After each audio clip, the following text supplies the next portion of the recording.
Donald Trump stroking out on Truth Social once again, ranting about Obama. I know. You're probably like, wait, who? Obama. We know about Obama, but who is Obama? Well, we will get to it. This is very, very indicative of a totally unstable person. The first post, I'm not even going to subject you to the torture of all of it. It's a wall of text, but it starts, quote, I just returned from a tour of various statues, monuments, fountains, and most importantly, an old and rundown golf course located throughout Washington, D.C., our nation's capital. Almost all of the statues, monuments, and fountains have been completely renovated and restored and are in after suffering years of graffiti. By the way, graffiti is capitalized. Abuse and vandalism. There's random caps all over this thing. Perfect shape. They are truly beautiful, even nicer than the day they were built. The reflecting pool is now in full use after suffering great damage from criminal radical left vandals, people that truly hate our country. Remember, there's no evidence of that. They cut the lower surface of a very expensive and strong waterproof padding in the color of American flag blue. Okay, this goes on, and Trump talks about them cutting a slit in his rubber at the bottom of the pool, and Lafayette Park, and 1820, and the Secretary of the Interior, and golf courses, and architects, and monuments. And this is an endless, endless post. This is a sick, sick person ranting about everything from grass to crime to everything in between. If you were genuinely winning, if you were genuinely expecting that the people have been convinced that you have their best interests in mind and plan to reward the Republican Party with 2 more years or 6 more years, depending on whether you're voting for a member of the House or a member of the Senate, you don't behave like this. If you know you have the will of the people on your side, you simply focus on the facts of what you've delivered. Hey, I lowered prices. Hey, housing is now more affordable. Wage growth is exceeding inflation.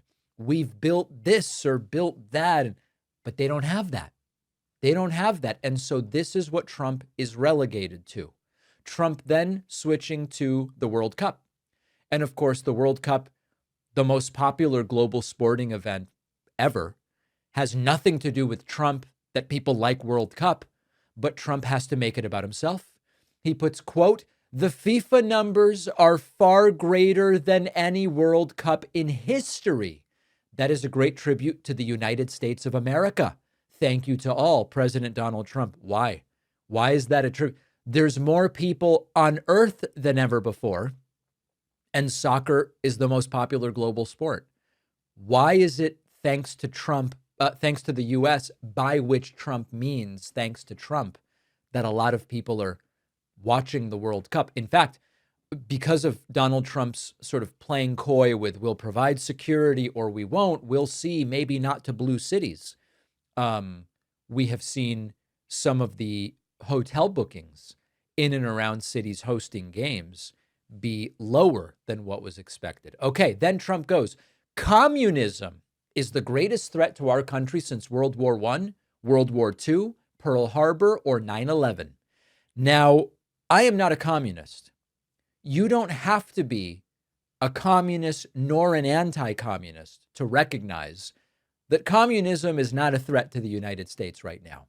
Now, I'm guessing that what Trump is alluding to is that there have been some self-described democratic socialists that recently won primaries, or Mamdani, who is now the mayor of New York City. But of course, communism and socialism are different things. You can disagree with socialism. This is going to be mind-blowing, okay? You can disagree with socialism without calling it communism. Mind blown. But apparently Trump cannot handle that. And then Trump talking about the fair, the failed and pathetic state fair. Quote, do you think people appreciate what a fantastic job we did in building and operating the Great American State Fair at the National Mall, packed with happy people and everybody loving it? Ask yourself this simple question. Do you think that Obama or Sleepy Joe Biden could have done it?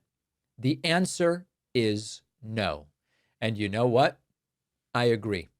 I believe that if Obama or Obama or Sleepy Joe Biden did something like this great American state fair, it would have felt inclusive enough and non-overtly partisan enough that people would have actually showed up, even if they hadn't voted for Joe Biden or Obama or Obama or Obama. But because Donald Trump turned it into a parade of MAGA Trumpism at the end of the day, almost nobody showed up. If you're winning, this is not how you behave. And this is why I am sort of reinvigorated in my belief that if and when Donald Trump's Republican Party loses and loses badly in November, Trump is essentially going to tuck his tail between his legs, go back to the Oval Office, or probably spend most of his time in Mar-a-Lago and do nothing for the rest of his presidency. That sounds good to me. That's what I want Trump doing. The less Trump does, the better off the country and the world are. So let's send him packing, guys. He clearly can't do it. He clearly is not fit. It's yet another brain event. And what I am now left to wonder is whether Donald Trump will ever apologize to Republicans for forcing them to buy into this whole, the election was stolen, there's fraud, blah, blah, blah stuff that he has been pushing. My guess is he won't apologize because he never does, but let's talk about it a little bit. Most scams do not feel random. Scammers may know your name, your city, a relative, where you work, and suddenly the message that you get sounds a lot more believable.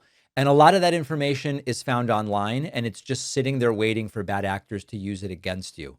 This is why our sponsor, Incogni, works to remove all of that information from hundreds of websites and databases that have it so that scammers have nothing to work with. Incogni automatically sends removal requests to hundreds of sites that have your personal info. They will follow up again and again until it's gone. My favorite feature is custom removals with the unlimited plan. You find your info anywhere, strange directory, obscure website, not on their master list of databases. You submit it, a link and a screenshot, and they will work to get it removed for you. Scammers and spammers can't bother you if they can't find you. And I am getting no spam calls anymore.